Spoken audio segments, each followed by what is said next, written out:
suci Allah Maha Besar, hikmah jam'iyah Nadatul Ulama telah mencapai seabad lamanya.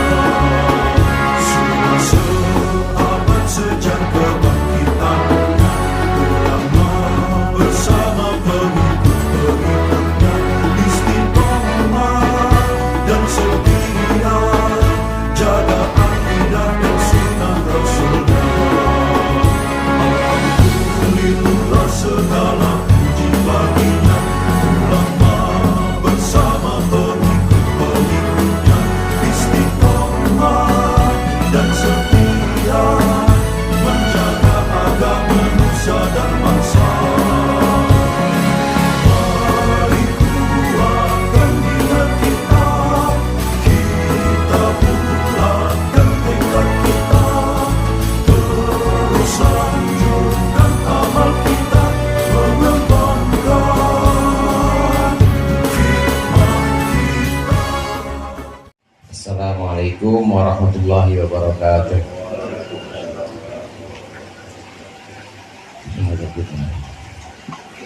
Al-Fatihah.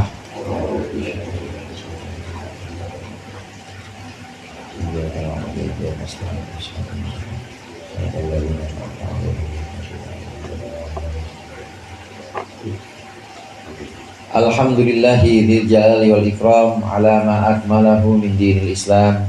Wassalatu wassalamu ala nabiyil huda war rahmah al-mab'uthi bil kitab wal hikmah khatamin nabiyyin wa imamil mursyidin sayyidina Muhammadin wa alihi wa sahbihi wa atba'ihi ajma'in. Amma ba'du, fa inna asdaqal hadits kitabullah wa khairul hadi hadi Muhammadin sallallahu alaihi wasallam. Syarrul umuri muhdatsatuha wa kullu muhdatsatin bid'ah wa kullu bid'atin dhalalah. Sunat jamaah Majelis Al-Halaq Munfarijah, para ustaz, para guru, segenap hadirin, sebelum kita mulai zikir, mari sama-sama kita lanjutkan pengajian kitab Mau'izatul Mu'minin.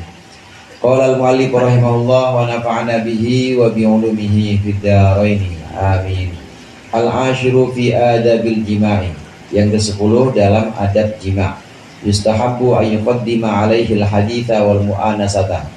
Disunnahkan hendaklah seorang suami mendahului jima' dengan perkataan atau obrolan wal mu'anasata dan keakraban. Wa yughtiya ra'sahu, dan hendaklah dia menutup kepalanya, maksudnya badannya. Wa yaghuddu sautahu, dan hendaklah dia melirikkan suaranya. Termasuk adab antara suami dan istri yang ke-10, disunnahkan ketika hendak jima' dimulai dengan percakapan dan juga dengan keakraban. Karena kita bukan kucing. Itu bedanya. Paham jima, Bang Pian? Ya, jadi jima itu yang membedakan kita dengan kucing, ya kita ada obrolannya, ada keakrabannya ngomong. Ya, dulu mah abang kurus banget ya misalnya, sekarang jadi gemuk begini, berarti cocok. Dulu mah langsing banget, sekarang tambah membel, ngobrol dulu. Itu disunahkan, jadi ada obrolan. Selain itu disunahkan juga hendaklah menutupi kepalanya. Menutupi kepala maksudnya di sini adalah menutupi badannya dengan selimut. Karena ini yang diajarkan oleh Rasulullah. Rasulullah menyebutkan ini. Kemudian juga melirikkan suaranya. Hadirin jemaah rahimakumullah, ya memang kalau dibicarakan secara pintas memang kelihatannya jorok. Tapi yang memang seperti itu ajaran namanya agama. Jorok. Jadi seolah-olah untuk bertanya masalah itu aja malu. Malu itu ada dua, saudara. Ada malu yang benar, ada malu yang salah. Malu yang salah itu kagak bisa ngaji, kagak bisa sholat, mau ngaji nggak mau, malu ah. Nah, itu malu yang salah tuh. Kagak mulai, malu ah saya mau kumpul sama orang-orang ngaji, kayaknya belum bener banget. Nah, itu malu yang salah. Nah, kalau malu yang benar, innallaha la yastahyi bil haq. Allah, kata Rasulullah, Allah itu tidak malu dengan yang hak atau yang benar-benar. Ada Ummu Sulaim.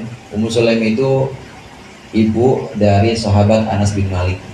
Ummu Sulaim ini tanya kepada Rasulullah, ya Rasulullah, gimana kalau perempuan itu ngimpi basah?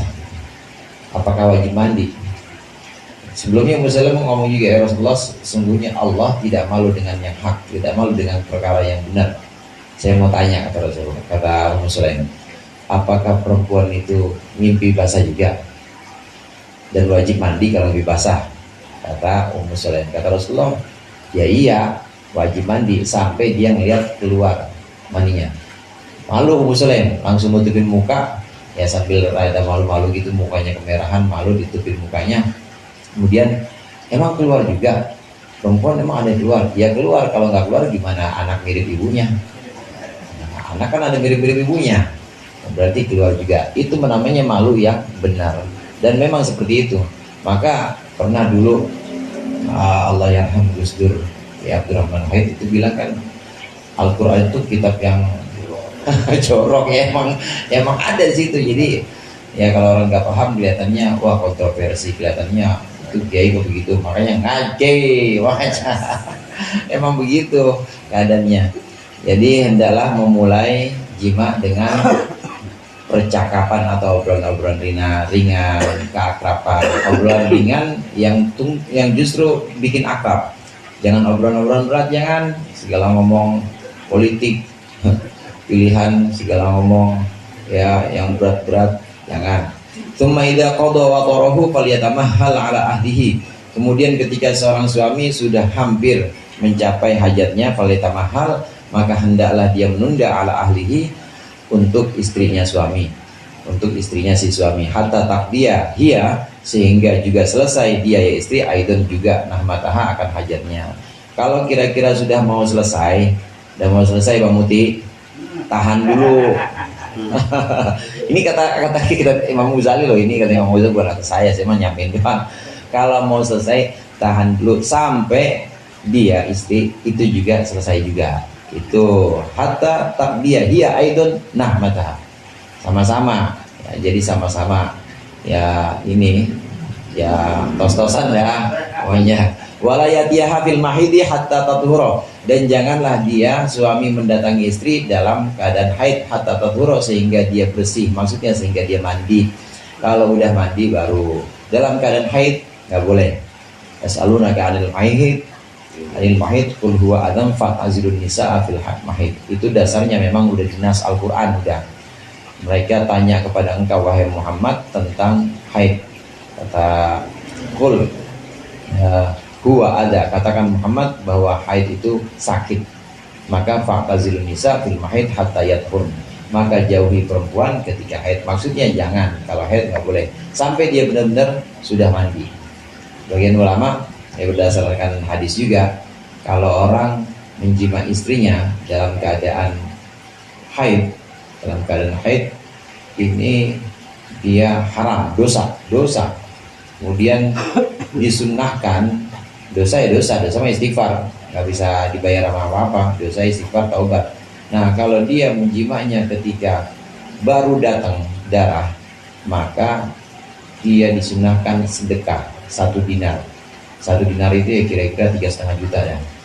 Sedekah ke Halaqatul Mufarijah buat maulid. Nanti kalau dia jimahnya menjelang darahnya habis, jadi udah mau bersih, itu juga disunahkan sedekah.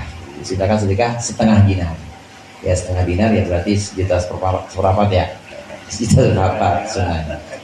Tapi haram tetap, itu bukan berarti dengan sedekah boleh halal, tetap haram. Jadi tidak boleh dalam keadaan haid. Dalam keadaan haid itu sakit perempuan, maka tidak boleh perek dulu. Ya, walahu ayastamti'a bijami badanil haid, dan bagi suami boleh dia bersenang-senang bijami ibadanil haid dengan seluruh anggota badannya perempuan yang sedang haid. Walayatiha bi ghairil mati, dan hendaklah dia tidak mendatangi perempuan di selain tempat yang harus didatangi, maksudnya selain di depan kubul. Idh hurrima bisyanil haidi, karena diharamkan mendatangi perempuan yang haid li ajil ada karena alasan sakit. Wal ada fi ghairil ma'ti daimun, sedangkan sakit dalam tempat yang selain yang seharusnya itu daimun, itu lebih lama, lebih langgeng. Fahuwa asyaddu tahriman, maka itu lebih berat keharamannya min ityanil haidi, dari mendatangi perempuan saat haid. Ada beberapa hal di sini. Yang pertama, boleh seorang suami ketika istrinya haid, dia boleh bersenang-senang istimta, artinya dia boleh bersenda gurau atau dia boleh menikmati seluruh badannya kecuali bagian depan, yaitu kecuali bagian farji. Nah, antara dia mengatakan antara pusar dengan lutut itu nggak boleh. Jadi selain itu ya boleh. Dan juga tidak boleh katanya selain farji, berarti yang selain farji berarti yang atau lagi boleh, yang nggak boleh. Justru itu lebih haram.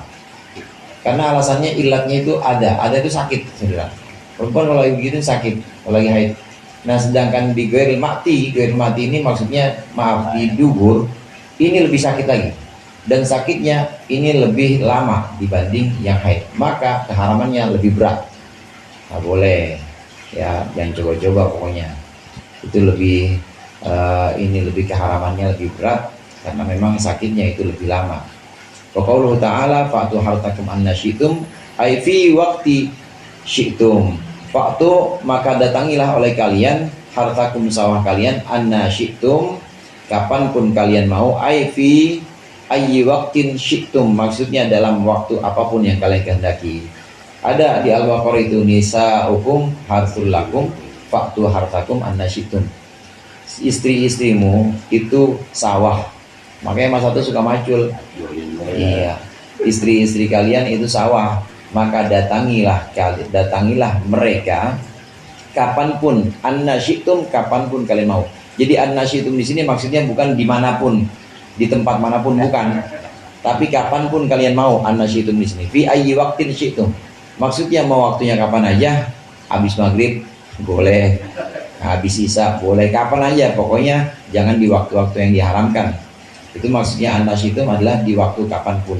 Cuma kalau tempatnya memang diharamkan ketika haid, itu diharamkan ketika haid mendatanginya di kubul. Nah, kalau yang di dubur bagian belakang itu kapan waktu aja nggak boleh, hukumnya haram. Memang ayat ini asbabun nuzulnya, hadirin, ada orang Yahudi yang bilang menurut mereka punya keyakinan, anggapan kalau orang laki-laki datangin istrinya dari belakang, meskipun dari kubul, meskipun dari jalan yang semestinya, jalan lahir kan ya. Kenapa Allah melarang jalan belakang, maksudnya dari dubur? Karena itu udah melanggar fitrah.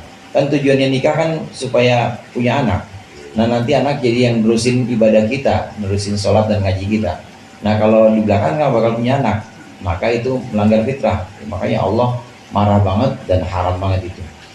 Nah, orang Yahudi enggak, orang Yahudi tetap di belakang, tetapi kubul, tetap di jalan depan, farji, tetap farji tapi dari belakang. Kata orang Yahudi, ini laki-laki yang mendatangi perempuan dari jalan belakang melalui kubul tapi lewat belakang, ini nanti anaknya juling katanya.